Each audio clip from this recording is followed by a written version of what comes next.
Je voudrais vous parler de ce que Dieu fait pour nous. Dieu nous garde pour l'héritage. Nous sommes en présence de deux vérités très simples. La première qui est le côté divin, nous sommes gardés par la puissance de Dieu. L'autre qui est le côté humain, nous sommes gardés par la foi.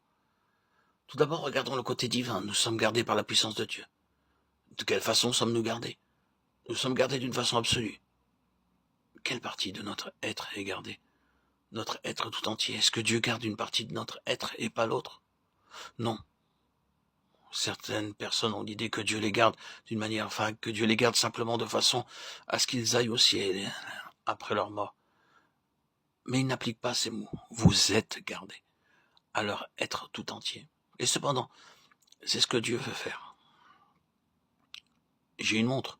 Supposez que j'ai emprunté cette montre à un ami et que celui-ci m'ait dit « Quand vous irez en Europe, je vous prêterai ma montre, mais je vous prie d'en prendre soin et de me la rapporter. » Supposez que j'ai abîmé la montre, que les aiguilles aient été cassées, le cadran défoncé, le ressort et quelques-uns des rouages abîmés, et que je rapporte la montre dans cet état, et que je la donne à mon ami.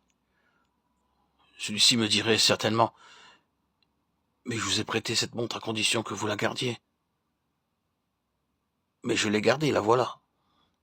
Mais je désirais que vous en preniez soin, et non pas que vous la gardiez de telle sorte que vous me rapportiez seulement le boîtier ou les débris de la montre. Je comptais que vous prendriez soin de toutes les parties de la montre. De même, Dieu n'a pas l'intention de nous aider seulement d'une façon générale, de telle sorte qu'à la fin, d'une manière ou d'une autre, nous serions sauvés du feu et puissions entrer au ciel. Mais Dieu, dans son amour, garde toutes les parties de notre être. Certaines personnes pensent que Dieu les gardera dans le domaine spirituel, mais non dans le domaine temporel.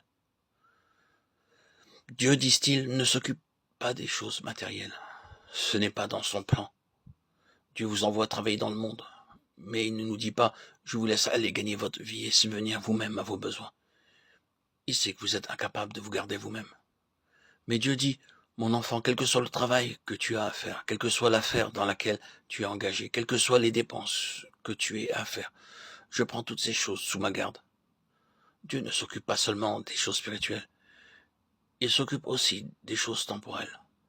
La partie la plus importante de la vie de bien des chrétiens doit souvent être passée jusqu'à 8, 9 ou 10 heures par jour au milieu des occupations et des tentations des affaires.